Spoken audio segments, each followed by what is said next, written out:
مجھے دوسرے آرٹسٹوں کے کام سے کوئی دلچسپی نہیں ہے، کرسپن نے کہا۔ میں صرف اپنا کام پسند کرتا ہوں۔ ٹھیک کہا، بڑے آرٹسٹوں کی یہی پہچان ہوتی ہے، کنڈرک نے فوراً تائید کی۔ اگر تمہارا کوئی فن پارہ دیکھنے کا موقع ملے تو مجھے بڑی خوشی ہوگی۔ ابھی کچھ دن پہلے ہرمین لیونسٹین سے ملاقات ہوئی تھی۔ جیسا کہ تم جانتے ہو کہ وہ آرٹ کا بہت بڑا نقاد ہے۔ اس نے مجھے بتایا کہ تمہاری والدہ نے اس سے تمہارے فن پاروں کے بارے میں رائے پوچھی تھی۔ اس نے تمہاری بہت سی تصویریں دیکھی۔ بہت کم نقاد ایسے ہوتے ہیں جو واقعی آرٹ کے بارے میں کچھ جانتے ہوں۔ ہرمین ان میں سے ایک ہے۔ یہ سراسر جھوٹ تھا، کیونکہ کنڈرک کے نزدیک ہرمین جعل ساز اور دھوکے باز ہی نہیں بلکہ سرے سے نقاد ہی نہیں تھا۔ اس نے مجھے بتایا کہ تمہاری تصاویر بہت نمایاں، شاندار اور فن کی اعلیٰ نمونہ ہیں۔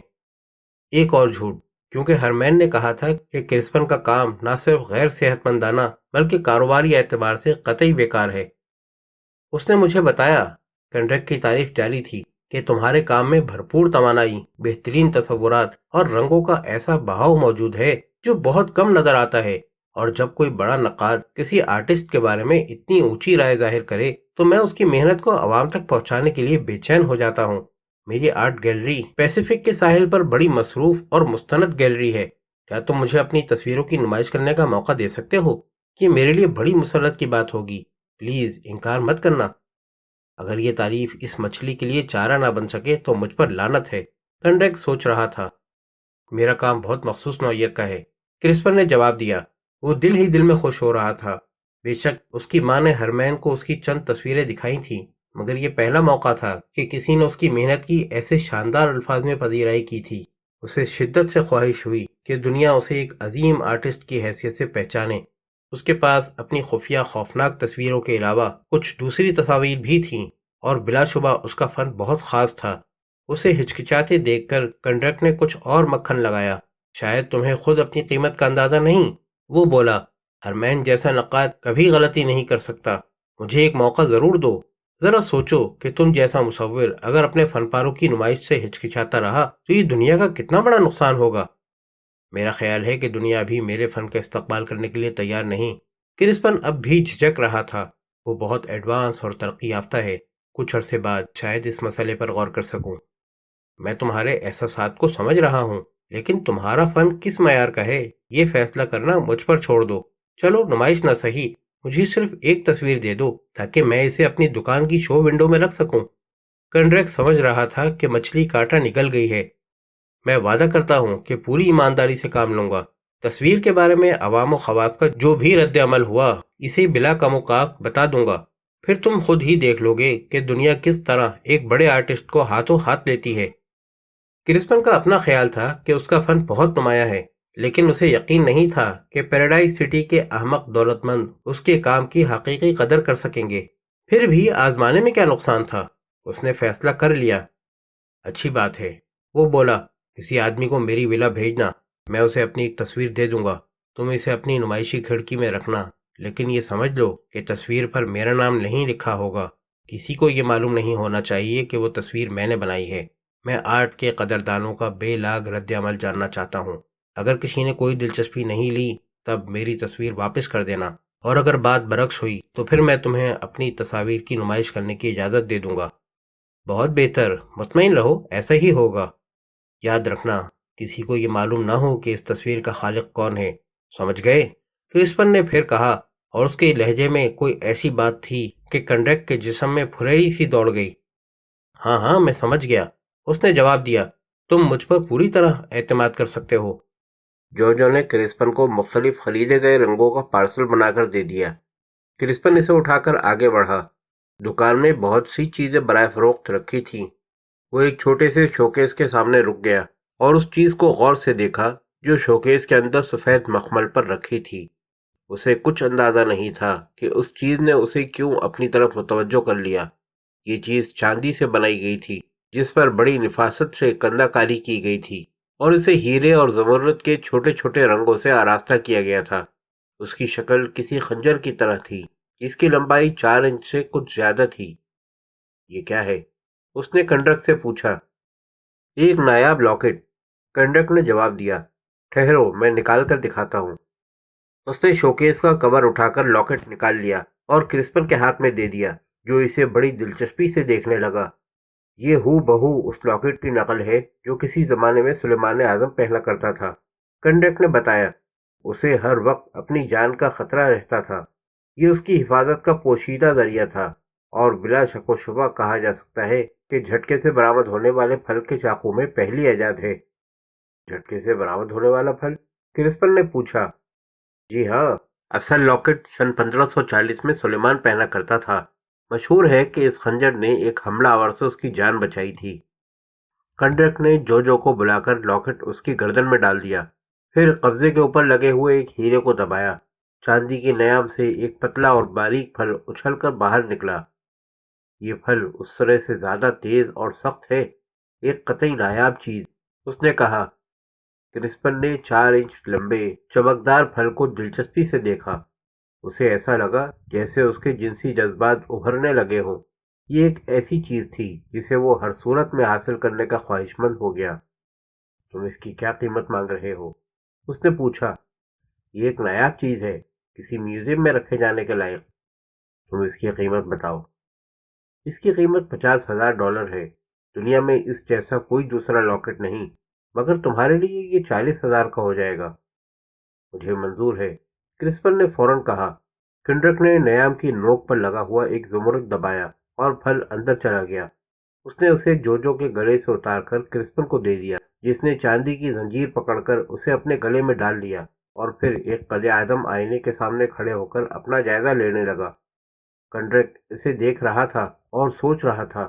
اس میں کوئی شبہ نہیں کہ یہ اس اصلی لاکٹ کی نقل تھا جو سلیمان اعظم پہنا کرتا تھا۔ کنڈرک نے اس کی تصویر دیکھی تھی اور کسی خیال کے تحت اپنے بہترین کاریگر سے اس کی نقل تیار کرا لی۔ نقل پر کل $3,000 کی لاگت آئی تھی۔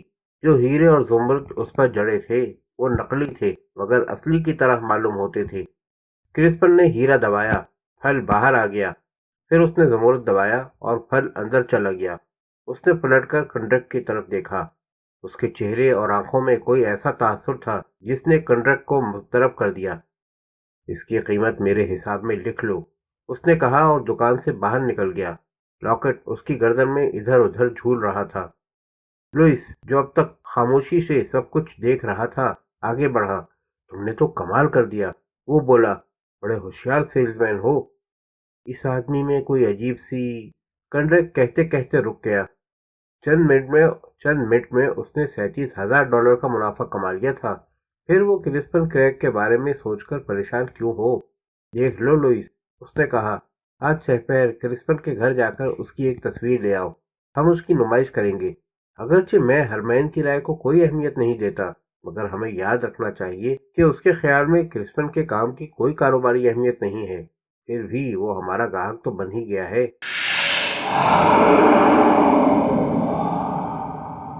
177 فون کالز اور 18 ذاتی ملاقاتوں کے بعد پیراڈائز سٹی کے شہریوں کی دلچسپی گولف کی گیند جیسے بٹنوں والے جیکٹ سے کم ہوتے ہوتے بالکل ختم ہو گئی، مگر انہوں نے جو کچھ معلومات فراہم کی تھیں انہیں اکٹھا کرنا اور ترتیب دینا بہرحال ضروری تھا۔ اس صبح لیونارڈ، جیکب اور ڈسٹی اپنی اپنی میزوں پر مصروف تھے۔ گزشتہ رات لیونارڈ 1 بجے کے بعد گھر پہنچا تھا۔ رہائشی کمرہ بڑا گندا اور بے ترتیب ہو رہا تھا۔ اس کی کٹی مارک وسکی کی بوتل میز پر خالی رکھی تھی۔ استعمال شدہ گلاس، سگریٹ کے ٹوٹوں سے بھری ایشٹرے اور پلیٹیں جگہ جگہ رکھی تھیں۔ کیرول سو رہی تھی، مگر اس کی سانسوں سے معلوم ہوتا تھا اس نے بھی کافی شراب پی تھی۔